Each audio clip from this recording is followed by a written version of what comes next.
Brother Mo, good day sa'yo.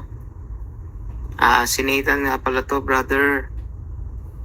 I just want to greet you a pleasant and blessed happy birthday, brother. Ang simple message ko lang sa'yo is ipagpatuloy mo lang yung pag-serve mo kay Lord.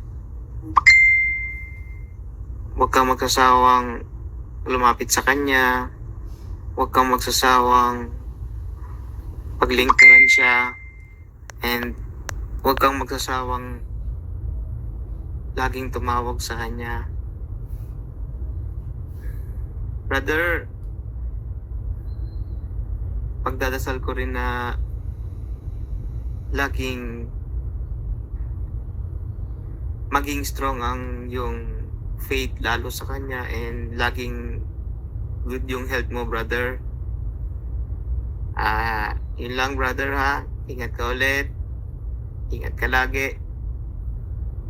Salamat ulit. Happy birthday, brother. God bless.